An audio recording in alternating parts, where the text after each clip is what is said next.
Olá! Nessa aula, vamos falar um pouquinho sobre processos de extração. Os processos de extração são muito utilizados para retirar compostos de interesse de alguma mistura que pode ser um material natural, como flor, folha, madeira, grãos e assim por diante. Nesse processo de extração, se consegue, por exemplo, extração de essências, né, óleos essenciais de flores, por exemplo, se consegue óleos vegetais, se consegue alguns produtos ou compostos químicos que têm alguma atividade terapêutica, como antioxidante, bactericida, fungicida e assim por diante. Agora a gente vai ver alguns desses processos e abordar um pouco a questão de como se faz cada um deles e as particularidades. Então, o primeiro processo é o processo de extração sólido-líquido. Então, nesse processo de extração sólido-líquido, a gente vai ter o nosso composto de interesse, que está em uma mistura sólida, e a gente vai utilizar um solvente ou mistura de solventes para retirar essas substâncias de interesse dessa mistura sólida. Para isso é importante a escolha do solvente extrator. Então, esse solvente extrator pode ser água, e sempre que possível que a água for eficiente para a retirada desse composto, a gente tem uma grande vantagem em função de não precisar depois retirar se for um solvente orgânico que possa fazer mal. Então, se utiliza água sempre que possível, mas o solvente ou mistura de solventes é uma característica importante. Outra característica é a temperatura. Então, essa extração ela pode ser feita a temperatura ambiente, em temperatura mais baixa ou em temperaturas elevadas. Outro fator é o tempo. Então, normalmente, um tempo maior de contato entre o sólido e o líquido vai ter uma eficiência maior nessa extração, sendo que às vezes a gente tem que cuidar porque pode acontecer a saturação. Então, trocar até a fase líquida e substituir, colocar uma nova porção de líquido pode ajudar para que se tenha uma eficiência maior na extração. O processo utilizado, então são vários processos e a gente vai ver esses processos daqui a pouco. Então, o processo vai interferir também, então, de acordo com o tipo de material, tem um processo que é mais adequado. A área de contato, então, algumas vezes a gente tritura o material sólido para conseguir que o solvente ele entre, né, dentro, ele entre melhor, ele tenha um contato maior com a substância de interesse para conseguir fazer essa solubilização, e o material também que é utilizado. Então, de acordo com o material utilizado, se recomenda algum ou outro tipo de técnica para fazer essa extração.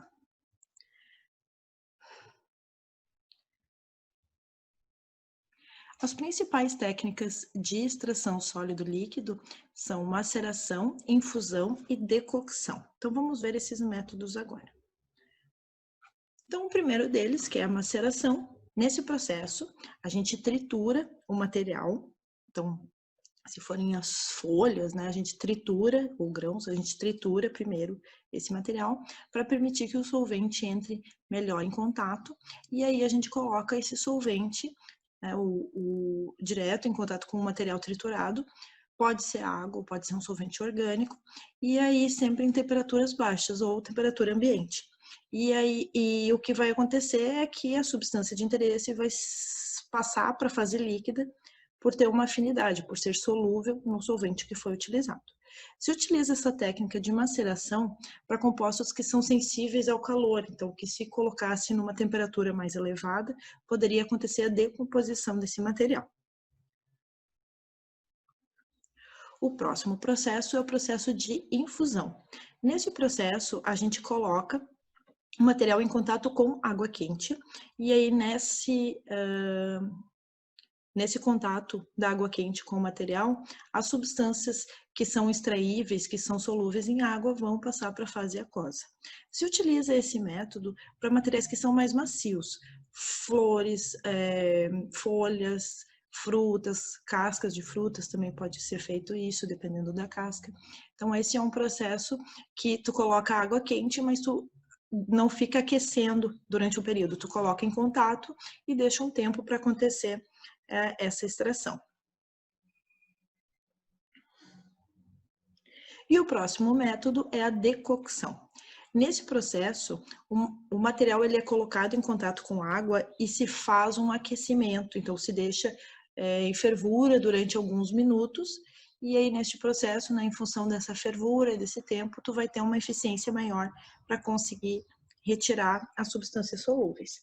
Se utiliza esse processo para materiais mais duros, então cascas e raízes é onde é mais comum a utilização desta técnica.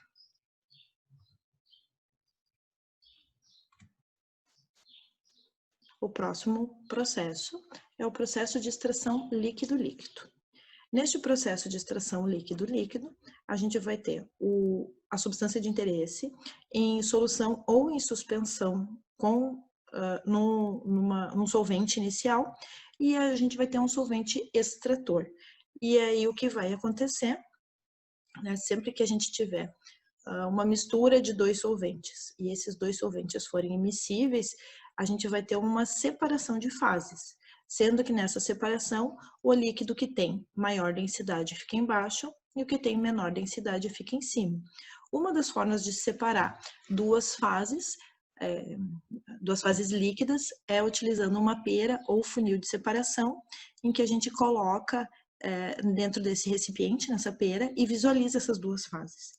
Então, fica bem fácil tu fazer a separação, abrindo a torneira e recolhendo até chegar naquela interface, daí tu fecha a torneira. Uma parte tu vai ter num becker, e aí se tu trocar de recipiente, tu pode daí recolher a tua segunda fase. Então, o que é importante numa extração líquido-líquido? Então, a gente vai ter inicialmente o material em solução ou suspensão, e esse material que está em solução ou suspensão, ele está em um solvente inicial. A gente utiliza um segundo solvente, que vai ser o solvente extrator, para tentar retirar a substância de interesse. O que é importante nessa extração é que os dois líquidos sejam immiscíveis, para que aconteça a separação de fases e que a gente consiga, de fato, separar depois esses dois, né, aquilo que ficou no solvente extrator e aquilo que ficou na solução no solvente inicial. O que vai acontecer é que o soluto vai se distribuir entre esses dois solventes, porque afinal ele é solúvel no solvente inicial, porque ele estava solubilizado nele, e ele também é solúvel no solvente extrator. A gente não vai escolher um solvente extrator que não solubilize a amostra de interesse. Então, o que vai acontecer é que o soluto vai se distribuir entre esses dois solventes,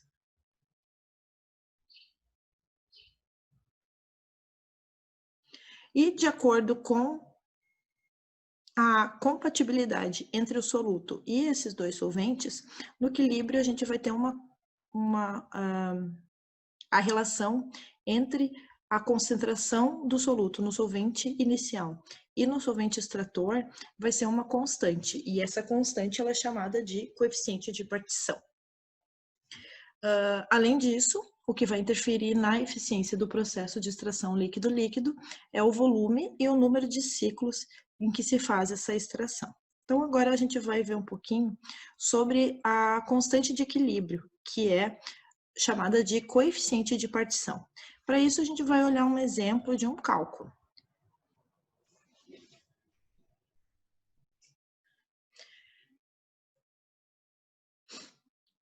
Então, vamos olhar esse exemplo. Extração de ácido N-butírico de uma solução aquosa, 4% massa-volume. Então, é uma solução inicial que o solvente é água. Usando o benzeno como solvente extrator. Então, água e benzeno.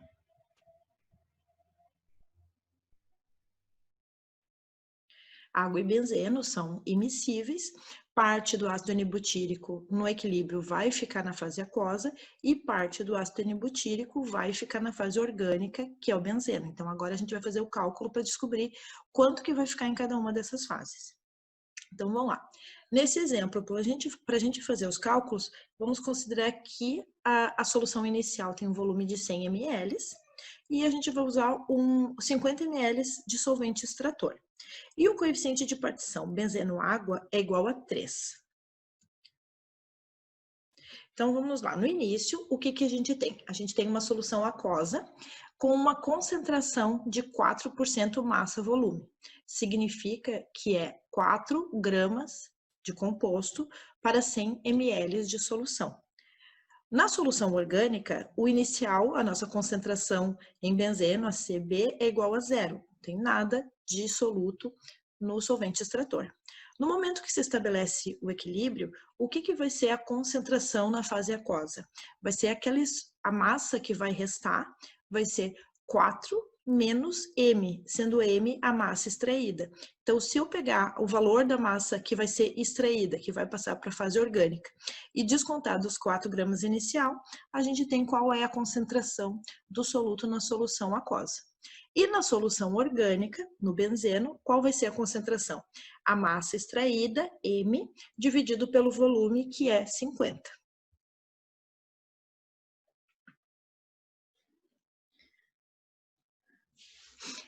Assim como, então, a gente viu que o coeficiente de partição é uma razão entre as concentrações em cada um dos solventes. Se a gente tem que o K benzeno água é igual a 3, então eu já vou substituir ali o K por 3. O CB no equilíbrio é igual a M sobre 50 e o CA é 4 menos M sobre 100. Como aqui a gente tem uma fração de duas frações, ou uma razão de duas frações, como é que a gente resolve isso matematicamente? Sempre que eu quero dividir duas frações, eu vou pegar a primeira fração e multiplicar pelo inverso da segunda fração. Então, aqui eu estou invertendo essa segunda fração, ao invés de 4 menos M sobre 100, é 100 sobre 4 menos M. Fazendo agora os devidos cálculos matemáticos, a gente vai chegar aqui, ó, que 3 é igual a 2M sobre 4 menos M, multiplica esse 4 menos M pelo 3, que está desse lado, e aí no final a gente vai chegar que o M é igual a 2,4. Então, a massa extraída é 2,4, e o que vai restar para aqueles 4 gramas que tinha lá era 1,6, que é o que vai ficar na fase aquosa. Se a gente está avaliando uma extração, como é que eu vou calcular a eficiência da extração? Eu vou verificar essa massa extraída em relação à massa inicial. Então, como a massa extraída é 2,4, se eu dividir por 4 e multiplicar por 100, eu já tenho qual é a eficiência, que nesse caso é de 60%. Certo? Agora a gente vai ver um segundo exemplo. Então, nesse segundo exemplo, eu tenho uma solução aquosa de 4%, massa-volume do ácido N-butírico. Vou usar também benzeno como solvente extrator, só que aqui a diferença é o volume do solvente extrator, que vai ser um volume de 100 ml. No exemplo anterior, a gente fez como 50 ml. O resto é tudo igual. Então, vamos lá. No início, a concentração em água é 4 sobre 100 e a concentração na solução orgânica é igual a zero, não tinha nada de soluto na solução orgânica. No final, quando se estabelece o equilíbrio, concentração em água vai ser 4 menos M, que é a massa extraída sobre 100, e a concentração na solução orgânica vai ser a massa extraída sobre 100. Substituindo os valores, então o coeficiente de partição 3 é igual a CB, que é M sobre 100, M sobre 100, dividido pelo CA, que é 4 menos M sobre 100. Como aqui eu tenho duas frações, vou pegar a primeira, multiplico pelo inverso da segunda, e aí com isso eu tenho 100M dividido por 100 vezes 4 menos M. Vou cortar esse 100 com 100 e vai restar o quê? M sobre 4 menos M igual a 3. Fazendo os devidos cálculos matemáticos, chegamos que M, que é a massa extraída, é igual a 3. Como a massa extraída é igual a 3, a eficiência vai ser 3 dividido por 4, que era a massa inicial, vezes 100. Um rendimento ou uma eficiência de 75%. certo? Comparando esse aqui, que era o anterior, quando a gente utilizou 50 ml, a eficiência foi de 60%, comprovando então aquele último item, né, falado anteriormente, que o volume vai interferir na eficiência do processo.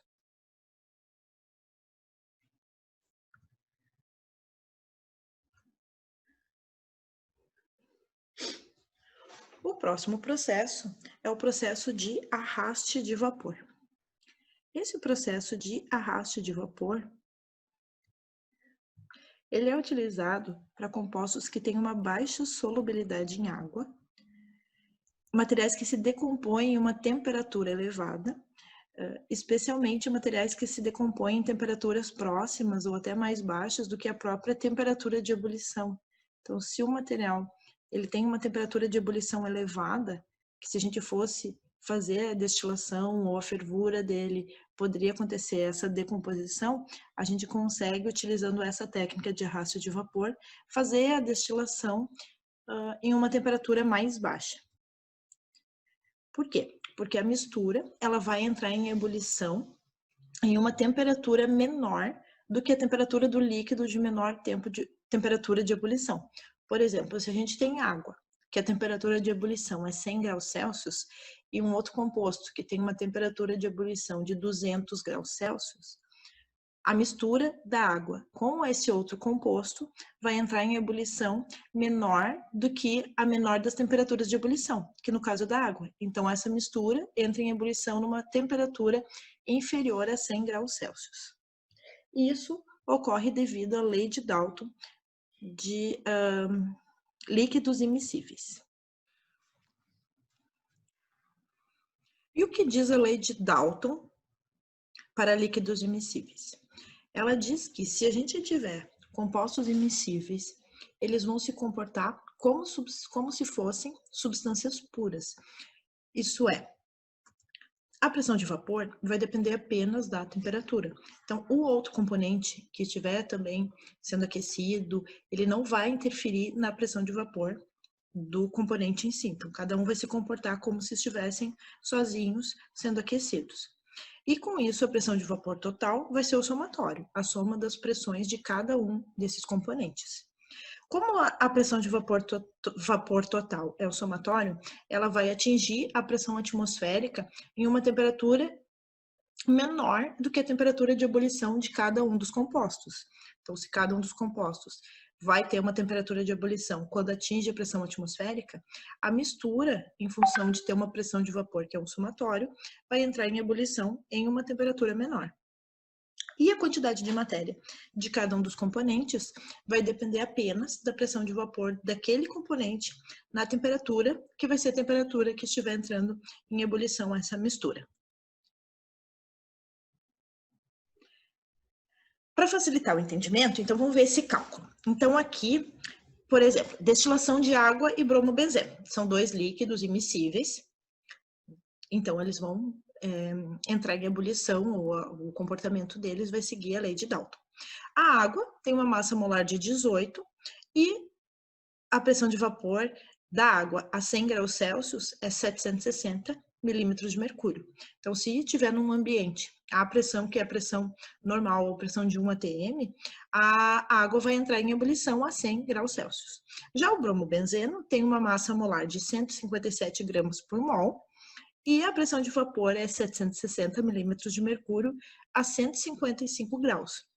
Então, se tiver em algum local com a pressão externa, que é uma pressão de 1 atm, ele vai entrar em ebulição a 155 graus Celsius.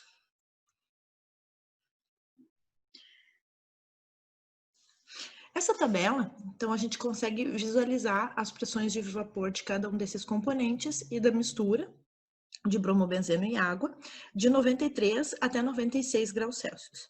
Então, olha só o que acontece com cada um dos dois componentes. A gente vai ter, à medida que aumenta a temperatura, a gente tem um aumento da pressão de vapor.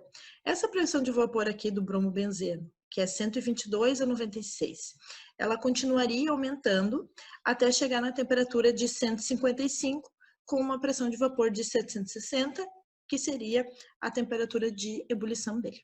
No caso da água, também está aumentando a pressão de vapor. A 96 ela é 658 e ela chegaria a 760 milímetros de mercúrio na temperatura de 100 graus Celsius, e aí a água pura entraria em ebulição. O que acontece em cada uma dessas temperaturas? Eu tenho a pressão de vapor do bromobenzeno, da água, e eu tenho a pressão de vapor da mistura, que vai ser o somatório, a soma das duas pressões de vapor.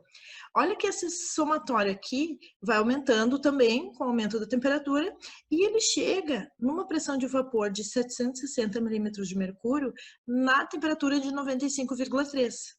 E o que acontece quando a pressão de vapor atinge a pressão que é igual à pressão externa? A mistura entra em ebulição.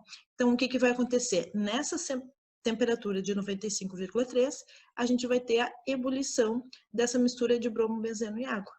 E é uma temperatura menor do que a temperatura de ebulição de cada um dos componentes. Esse aqui, bromo, benzeno, é 155, a água é 100, mas a mistura dos dois entra em ebulição numa temperatura de 95,3. Agora, para a gente calcular qual vai ser a composição do destilado, a gente viu que a quantidade de matéria é proporcional à pressão de vapor na temperatura. Então, os compostos que tem, se eu tiver dois materiais, um deles tem uma alta pressão de vapor, a quantidade de matéria desse vai ser maior do que de um outro componente que tem uma baixa pressão de vapor.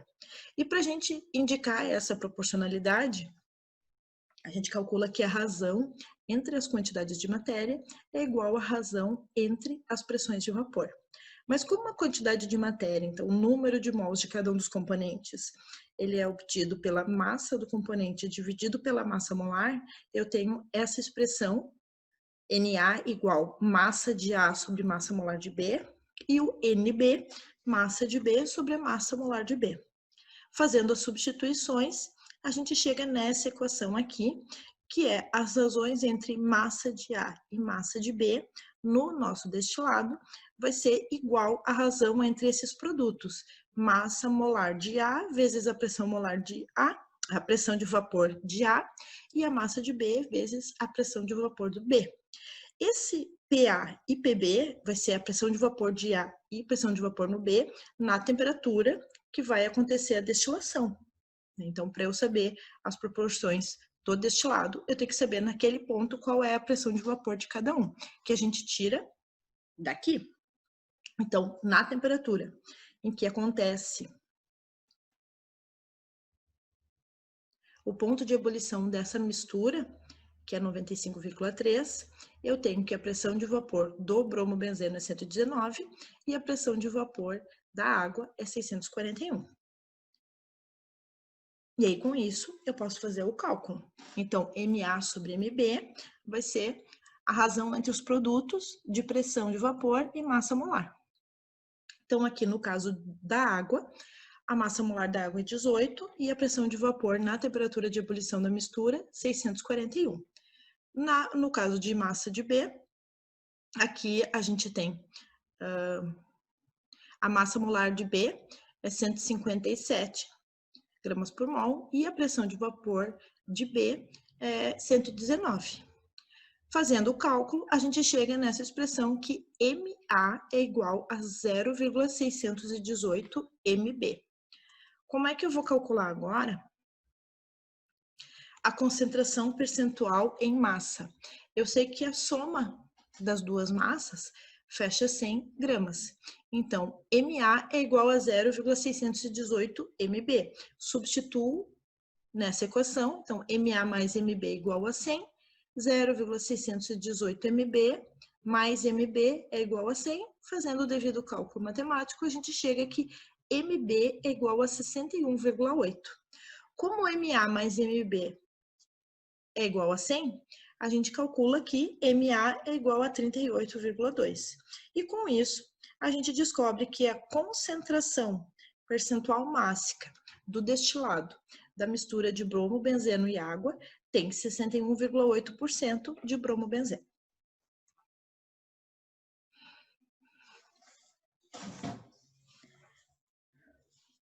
Agora a gente vai ver alguns esquemas de como pode ser feito um arraste de vapor.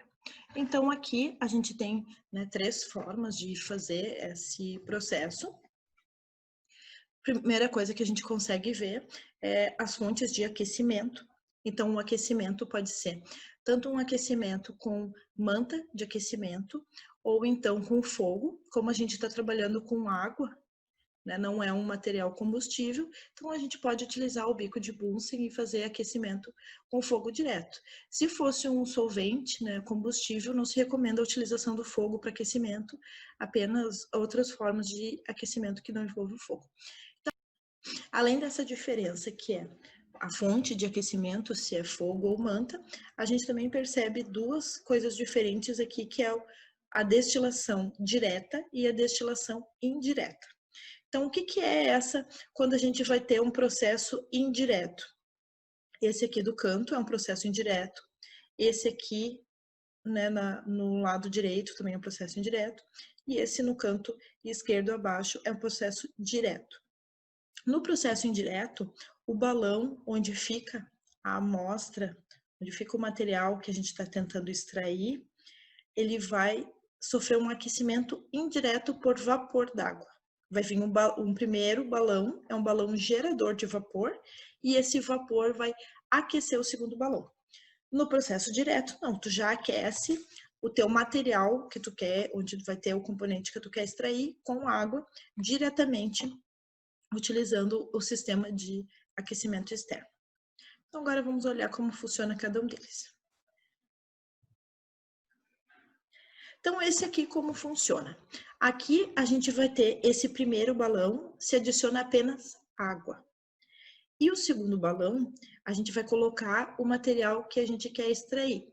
Por exemplo, essa técnica pode ser utilizada para extrair essências de rosas, essência de pétalas de rosa. Eu colocaria nesse segundo balão as pétalas de rosa, junto com água. E aí, à medida que aqui aquece, forma vapor, esse vapor vem por esse tubo e aí ele mergulha nessa água com as pétalas. E aí ele vai começar a aquecer de uma forma indireta. E aí o que vai acontecer é que os componentes, os óleos essenciais, que são immiscíveis com água, eles vão acabar destilando, vão acabar evaporando, de acordo com a lei de Dalton, e aí o vapor dessa mistura vai subir nesse caninho, que é a parte que é aberta, né? Como começa a aumentar a quantidade de vapor, começa a aumentar a pressão. Então, a tendência é que o vapor vai seguir por um caminho de menor pressão, que nesse caso é essa tubulação aqui. Ele segue esse tubinho e aí vai vir aqui nesse condensador. Esse condensador tem a entrada de água aqui por baixo, ele é encamisado, né? Um condensador de vidro encamisado, onde por fora aqui vai passando água e o tubinho de dentro é onde vai ser sendo destilado a mistura, né, que estava na forma de vapor. Então, entra água por aqui e a água sai aqui por cima. E aí, à medida que vai condensando, o material vai passando por aqui, em função dessa água fria que vai passando, ele condensa. E aí, nessa condensação, ele vai ser recolhido aqui no final, nesse Erlenmeyer.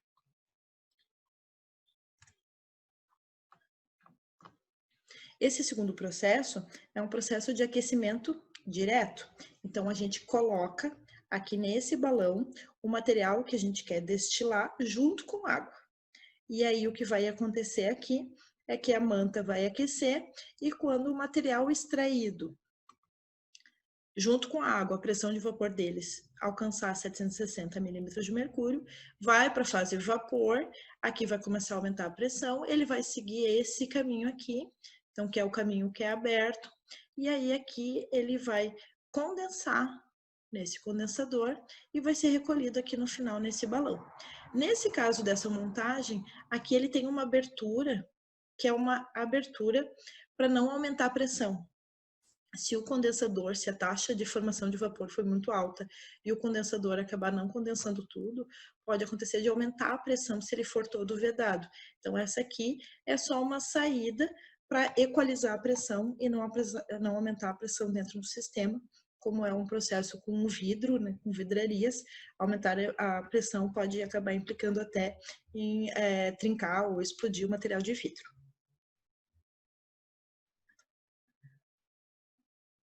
Essa aqui é uma outra montagem de aquecimento indireto.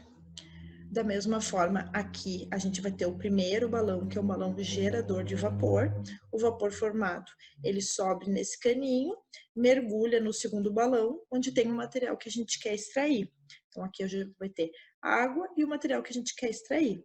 O vapor vai aquecendo até chegar na temperatura de ebulição da mistura, que isso aqui então vai ter uma formação de vapor aqui, ele vai subir e aqui vai condensar nesse condensador e vai ser recolhido aqui no final, nesse balão. Uma coisa importante, assim, a gente comparando, é aqui, né, porque que nesse caso a gente tem aqui um tubinho com a mangueira indicando que, né, para pia, e aqui, nesse aqui também. Então, esse balão gerador de vapor, dependendo da taxa que forma esse vapor, pode ser que esse caninho aqui ele não dê conta. Então, esse tubo de vidro aberto, nesse caso ele é aberto e ainda tem uma conexão com uma mangueirinha, é para ser um tubo de segurança. Também para não aumentar a pressão e não acabar explodindo a vidraria.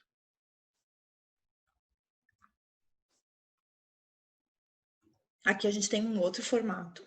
Nesse formato aqui a gente tem um aquecimento que é um aquecimento direto. Então a gente já coloca o sistema de aquecimento que é a manta junto com no balão onde vai ser colocada a nossa amostra junto com a água.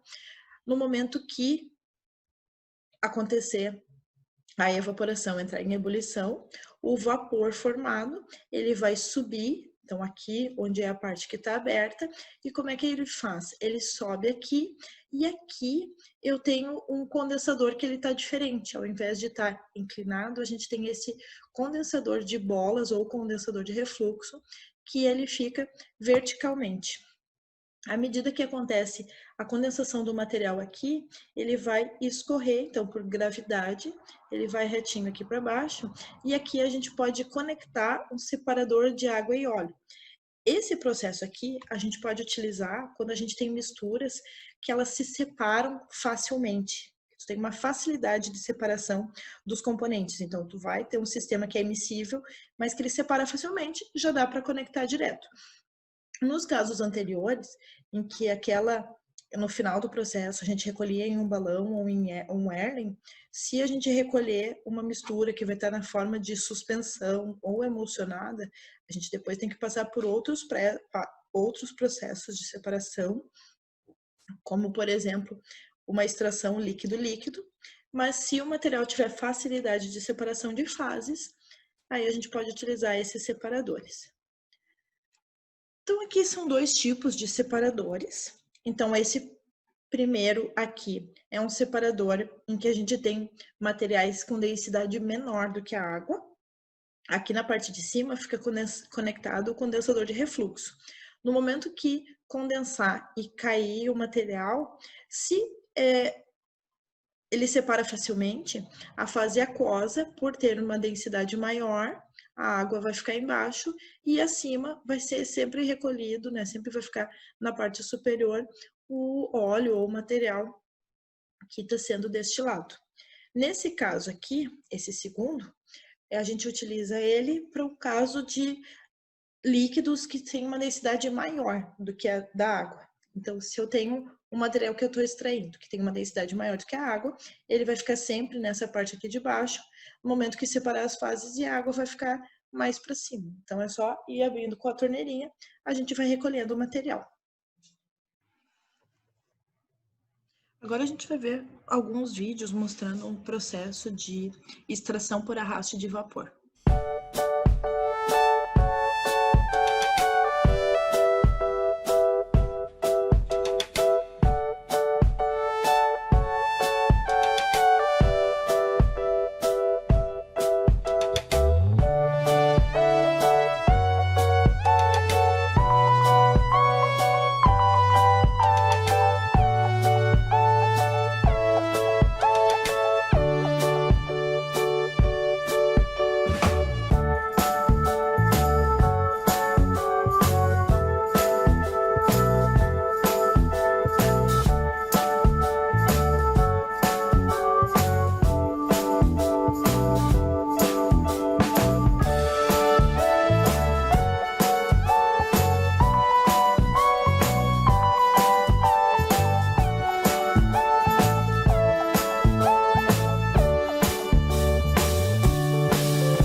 O último tipo de extração que a gente vai ver é a extração Soxhlet.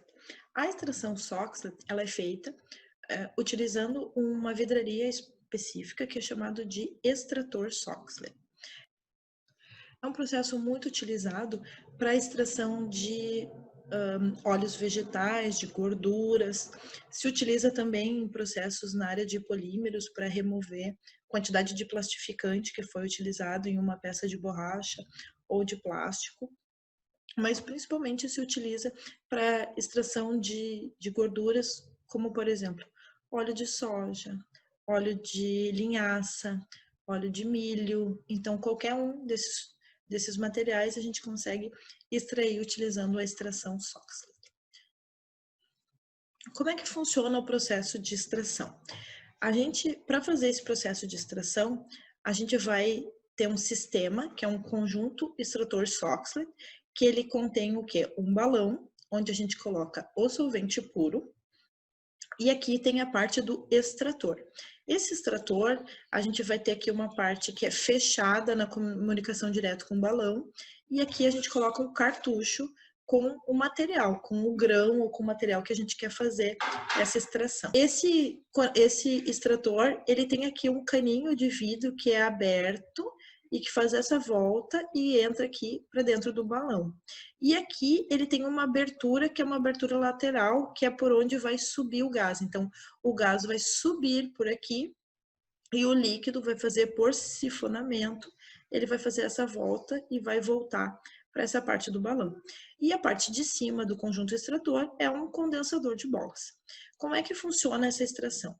Aqui, quando a gente começa a aquecer esse solvente, ele vaporiza, ele entra aqui por esse caninho, então aqui como é a parte aberta, a parte de menor pressão, ele vai subindo, e aí no momento que ele sobe, ele vai vir aqui, e aqui nesse caminho, ele vai encontrar a água fria do condensador. Então aqui vai estar entrando nas paredes do condensador. A água fria entra por baixo, faz esse caminho e sai por cima. No momento que o vapor encontrar nas suas paredes essa água fria, ele vai condensar e vai cair nesse compartimento. No momento que ele cair nesse compartimento, ele entra em contato com a amostra, com o material, e ele vai solubilizando esse material. E aqui a quantidade de líquido que vai condensando vai enchendo o compartimento cada vez mais. No momento que chegar nessa altura aqui, que é a altura da curva, o que vai acontecer é que um pouquinho mais que condensar material, pouquinho mais que aumentar esse nível, a pressão aqui vai ser maior do que essa pressão. E aí, pela teoria de vasos comunicantes, o que a gente vai ter como a pressão nesse compartimento vai ser maior do que a pressão aqui, ele vai empurrar esse líquido. E aí, como o sistema é fechado, por sifonamento, o líquido começa a escorrer e aí ele vai voltar todo para esse balão. No momento que ele voltar para esse balão, ele vai ser recolhido aqui e aí começa um novo ciclo. Continua o aquecimento. Então, o material vai subir, vai vir para cá, vai cair aqui o solvente, né? Aí o solvente vai por sifonamento, vai voltar para o balão e aí sempre, cada vez que ele volta, que ele completa esse ciclo, ele arrasta um pouco do material que está sendo extraído. Quem evapora aqui é o solvente puro. Então, apenas as moléculas do solvente, como o solvente é mais volátil, é o que vai subir e vai acabar vindo para essa parte aqui do condensador e vai encher os compartimentos.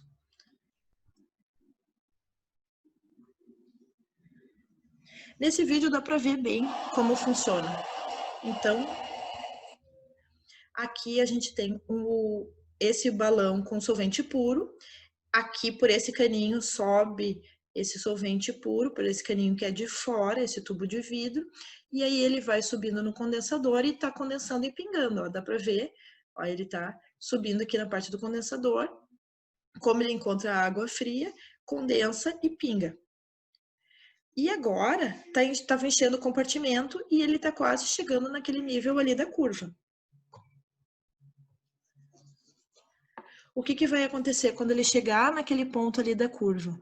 Vai acontecer um ciclo, vai esvaziar.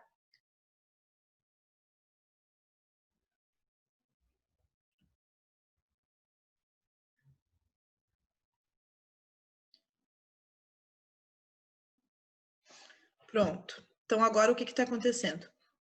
O líquido está descendo, né? Está esvaziando o compartimento, está seguindo aquele caninho ali, e agora ele vai voltar lá para o balão. Essas são as referências que foram utilizadas. Os links dos vídeos vão ser colocados na descrição. E é isso, espero que tenham gostado.